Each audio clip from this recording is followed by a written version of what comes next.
Welcome back to the Deep Dive.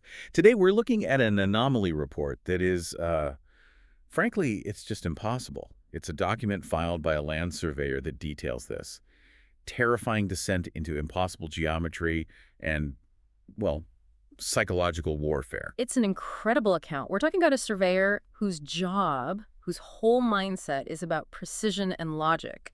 And that very diligence leads them into this deliberate breakdown of reality itself. And the opening is what just hooks you immediately. You have the surveyor working totally alone in a huge, sun-bleached field, miles from anything. Exactly the kind of place you expect to find nothing. And there it is, rising 8 feet out of the grass, a brand new functioning elevator shaft. And it's modern. Brushed steel humming with power.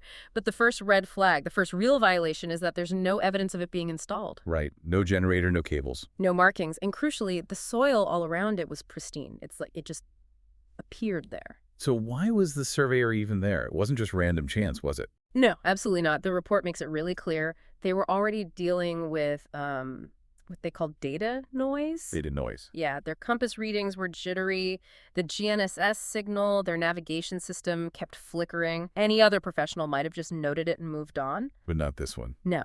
This person, you get the sense they can't stand an unresolved question. So they were making one last meticulous loop to figure out the anomaly. And that's when they walked right into it. So the structure was already, in a way, calling to them, messing with the very tools they use to define reality. It's a perfect trap. For this kind of person, unauthorized construction is a massive liability they have to investigate. And they step inside. The control panel is clean, modern, but limited. Terrifyingly so. Just one illuminated button.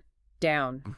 To floor -1. There isn't even a G for ground. Okay, so let's start that descent. Floor -1. The air just immediately changes. Cold, damp, stale. They step out of this pristine elevator into a grim, flickering, abandoned corporate basement. Sagging cubicles, peeling linoleum.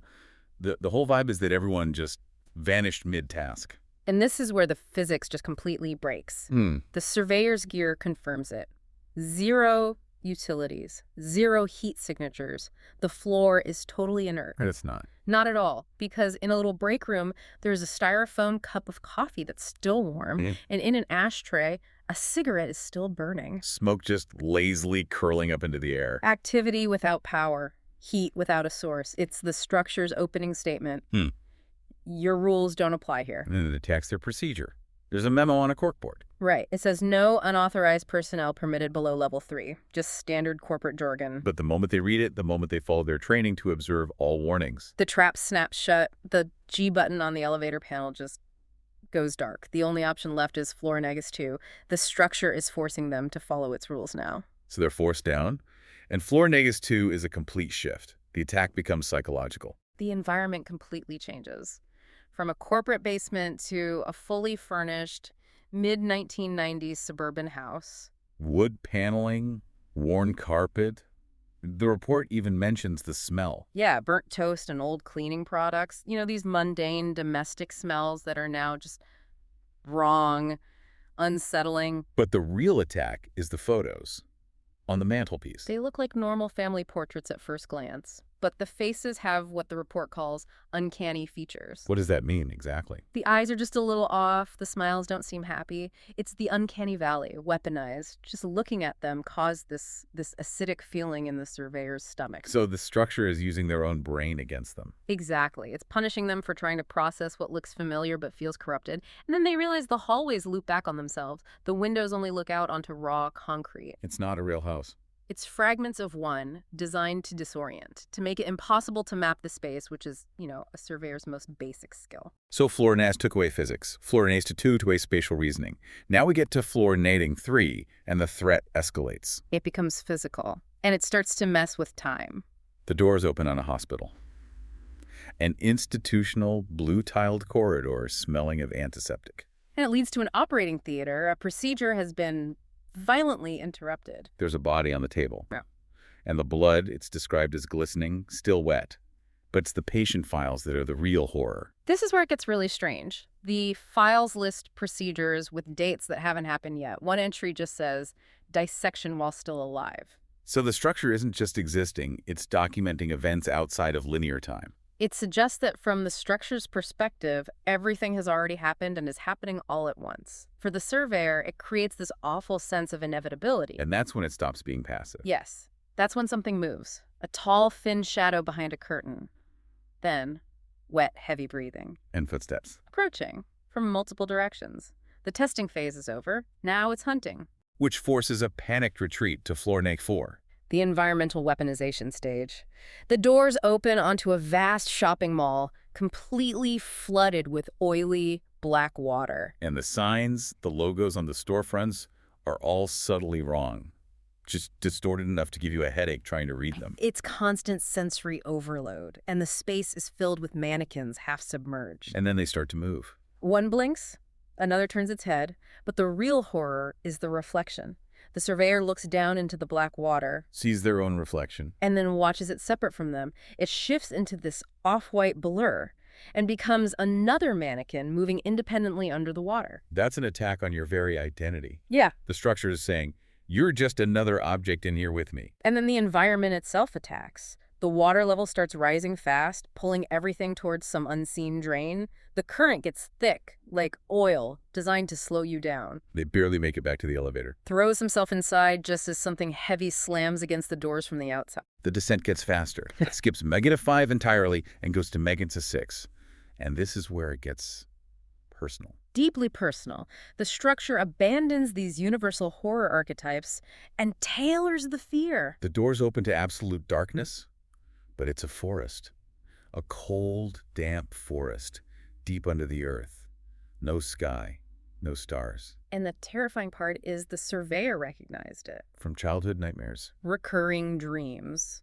Which means the structure has access to their memories, their subconscious. It's not just reacting anymore, it's reading them. And they find signs that they aren't the first ones. It's a snapped metal clipboard, a broken surveyor's pole, gear left by others who didn't make it out of their own personal nightmare. And the thing from the dreams is there too. An impossibly tall figure moving with this blurring speed. It actually makes contact, touches the surveyor's neck with cold fingers. And in that panic, they find something.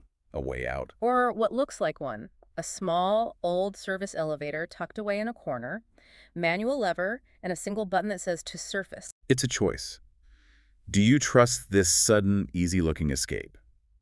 The report says they wondered if it was just another test to fail. But there's no other option. They take it.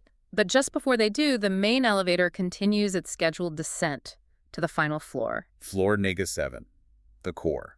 And it's not a ruin. It's a vast, unfinished construction cavern. It's instruction in progress. Exactly. And on a drafting table, they find the blueprints. And they're impossible, non-Euclidean geometry. Stairwells that curve back into themselves, rooms with no exits. It confirms the structure's entire purpose is to generate spatial paradoxes. And then there's the diagram of the pit, labeled depth unknown. with layers of bones beneath it arranged in these impossible spirals. It's not for storage, it's for consumption. The surveyor realizes the structure is unfinished only because the designer hasn't decided how to finish the person trapped inside. A mechanism designed to lure and destroy.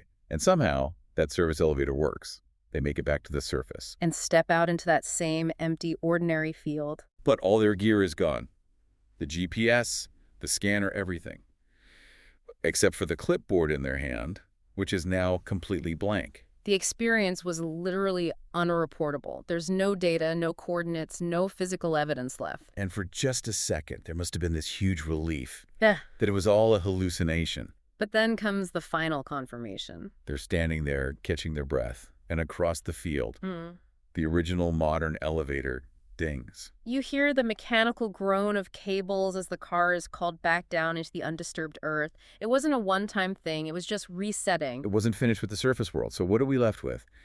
An account of a mechanism designed not just to trap, but to observe, customize, and consume a very specific personality type. The meticulous professional. Yeah. The person who just can't leave an anomaly alone. Which leaves us with a pretty chilling question. If this thing exists to lure that kind of person, how many other empty fields are out there just quietly hiding the same fatal promise, waiting for the next surveyor to walk by? Something to think about.